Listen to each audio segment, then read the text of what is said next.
Hello दोस्तों, कैसे हो आप सब। हम लोग होप करते हैं कि आप सब ठीक होंगे। आज हम फिर से लेकर आए हैं एक कंट्री के बारे में from alphabetical order A to G. हम जानेंगे उस कंट्री का culture, tradition, climate, politics, geography और कई सारी चीज़ें। तो आइए जानते हैं इस कंट्री के बारे में। और आज की कंट्री हम जो डिस्कस करने वाले हैं वो है अल्जीरिया। तो आइए जानते हैं अल्जीरिया के बारे में। अल्जीरिया की कैपिटल सिटी है अल्जियर्स, जो बिगेस्ट सिटी है अल्जीरिया में। अल्जीरिया की करेंसी को बुलाया जाता है अल्जीरियन दिनार्स और ईयर 2021 के हिसाब से अल्जीरिया का पॉपुलेशन है 44.18 मिलियन।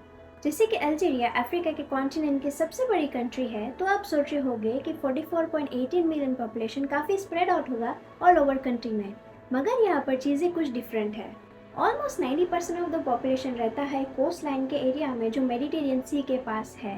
12% कंट्री के एरिया पे रहता है 90% ऑफ द पॉपुलेशन। अब आप सोचे होंगे कि ये कैसा पॉसिबल हो सकता है, जबकि अल्जीरिया अफ्रीका कॉन्टिनेंट की सबसे बड़ी कंट्री है और वहाँ का 90% ऑफ द पॉपुलेशन खाली इतने से एरिया में कैसा रहता है। आगे के वीडियो में हम इसके बारे में ज़रूर जानेंगे। अल्जीरिया की जियोग्राफी के बारे में बात करें तो अल्जीरिया का एरिया है 2.38 मिलियन किलोमीटर्स। तो अल्जीरिया अपनी बॉर्डर शेयर करता है नॉर्थ ईस्ट में तुनीसिया के साथ, ईस्ट में लीबिया के साथ, साउथ में नाइजीरिया और माली के साथ, साउथ वेस्ट में मॉरिटानिया और टेरिटरी ऑफ वेस्टर्न सहारा के साथ और वेस्ट में मोरक्को के साथ। और अल्जीरिया 12,000 किलोमीटर्स की कोस्टलाइन शेयर करता है मेडिटेरियन सी के साथ। तो वीडियो में आगे बढ़ने से पहले आपसे एक सवाल। तो दोस्तों, क्या आपने कभी सोचा है कि सहारा डेजर्ट के ऊपर कभी क्लाउड्स क्यों नहीं होते? तो अल्जीरिया के फ्लैग के बारे में बात करें, जो काफ़ी सिंपल है, जिसमें है वाइट, ग्रीन, क्रेसेंट मून और स्टार। वाइट रिप्रेजेंट करता है पीस, ग्रीन रिप्रेजेंट करता है इस्लाम। तो क्रेसेंट मून और स्टार इस्लाम के साथ साथ उन लोगों का ब्लड जो अल्जीरिया के लिए लड़े वो भी रिप्रेजेंट करता है। अगर आप नोटिस करोगे तो काफ़ी सारे कंट्रीज के फ्लैग पर रेड कलर होता है, जो रिप्रेजेंट करता है ब्लड ऑफ द पीपल जो उस कंट्री की फ्रीडम के लिए लड़े। अल्जीरिया के डेमोग्राफिक्स के बारे में बात करें तो 90% ऑफ द लैंड अल्जीरिया का सहारा डेजर्ट से कवर्ड है। तो अल्जीरिया में largest desert in the world होने का मतलब इस 90% ऑफ द लैंड में कम से कम पॉपुलेशन रहता है और एग्रीकल्चर करना काफ़ी डिफिकल्ट है। इसलिए काफ़ी सारी अल्जीरिया की चीज़ें आसपास की कंट्रीज से आती है। मगर आप सुन के ये सरप्राइज हो गए कि सहारा डेजर्ट में भी एक टाइम पर रेन हुआ करता था। तो अराउंड 13,000 ईयर्स से पहले सहारा डेजर्ट में बारिश होना बंद हो गई और ये धीरे धीरे एरिया इतना सूखा पड़ गया कि ये डेजर्ट में कन्वर्ट हो गया। तो सहारा डेजर्ट में एवरेज टेम्परेचर है 30 डिग्री सेल्सियस और वहाँ का हाईएस्ट टेम्परेचर रिकॉर्ड किया गया था 58 डिग्री सेल्सियस। तो सवाल ये उठता है कि इतने ज़्यादा हॉटेस्ट एरिया में इंसान कैसा सर्वाइव करता होगा। तो छोटा पॉपुलेशन जो सहारा डेजर्ट में रहता है वो इस क्लाइमेटिक कंडीशन में रहना सीख गए। तो सहारा डेजर्ट में जो लोग रहते हैं वो एक जगह से दूसरी जगह मूव होते रहते हैं, जिसे नोमैड कहा जाता है। जहाँ पर भी वो लोग छोटू सा पाउंड या लेक दिखते हैं पानी का, वो लोग वहाँ पर रह जाते हैं और जैसे ये पानी खत्म हो जाता है वो लोग दूसरी जगह मूव हो जाते हैं। इस वक्त अल्जीरिया अफ्रीका कॉन्टिनेंट की सबसे बड़ी कंट्री है, मगर पहले सूडान हुआ करता था। तो 2011 में सूडान 2 हिस्सों में बढ़ गया और ये टाइटल अल्जीरिया को मिल गया। आइए जानते हैं सहारा डेजर्ट के फैक्ट्स के बारे में। क्या आपने कभी सोचा है कि सहारा डेजर्ट के ऊपर क्लाउड्स क्यों नहीं होते? Hottest place in the world होने से सहारा डेजर्ट में ह्यूमिडिटी काफ़ी कम है।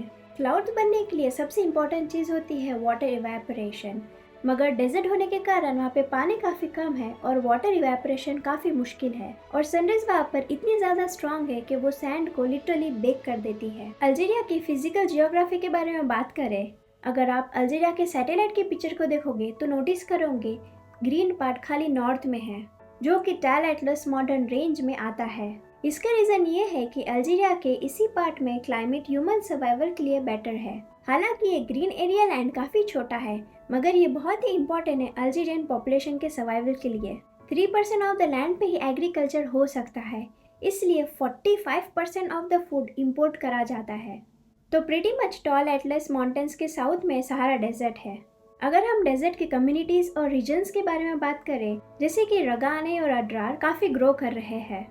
इसका रीज़न ये है कि सहारा डेजर्ट की दूसरी कम्युनिटीज़ को देखकर इस कम्युनिटी ने भी सहारा डेजर्ट में रहना और एग्रीकल्चर करना बहुत अच्छी तरह से सीख लिया। अगर आप इस पिक्चर को गौर से देखोगे तो ट्रीज लाइक स्ट्रक्चर्स देखने मिलेंगे और अब आप सोच रहे होंगे कि ये क्या हो सकता है। इस पिक्चर को क्लोजली देखोगे तो ये पाम ट्रीज है और इस पे डेट्स ग्रो होते हैं। अल्जीरिया ने सहारा डेजर्ट के बीच में रोड बनाया है जो कनेक्ट करता है नॉर्थ अल्जीरिया को उसके सारे साउथ बॉर्डर कंट्रीज से, जैसे कि नाइजीरिया, माली और मॉरिटानिया का ज़्यादातर पॉपुलेशन एथनिकली अरब और बर्बर का है। जिन लोगों को नहीं पता तो बर्बर एक ऐसा एथनिक कम्युनिटी है जो किसी भी किंगडम और रूलर के आने से पहले डेजर्ट में रहा करता था। ऐसी कम्युनिटी है जिनका खुद का कल्चर, ट्रेडिशन और लैंग्वेज है। बर्बर कम्युनिटी की पॉपुलेशन अल्जीरिया में इतनी ज़्यादा है कि आप उस लैंग्वेज के साइन बोर्ड्स भी देख सकते हो। इनफैक्ट काफ़ी सारे बर्बर अल्जीरिया में सारावी है।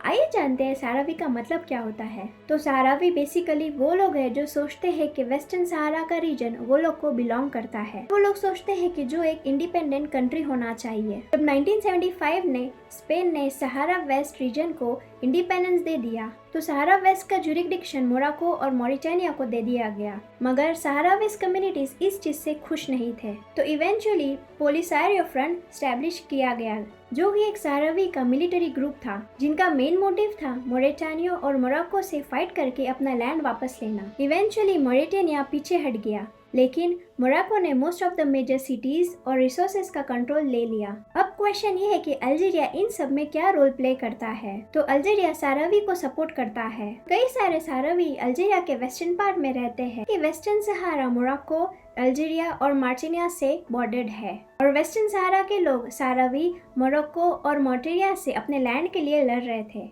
अल्जीरिया ही ऐसी कंट्री बची जिसका उन लोग सपोर्ट ले सकते हैं। अगर हम अल्जीरिया के फ्रेंड जोन के बारे में बात करें तो अल्जीरिया एक ऐसी कंट्री है जिसके रिलेशन ऑलमोस्ट सब कंट्रीज के साथ में काफ़ी अच्छे हैं। वेस्टर्न सहारा के रीजन को लेकर बात करें तो मोरक्को और अल्जीरिया के रिलेशंस काफ़ी ख़राब है।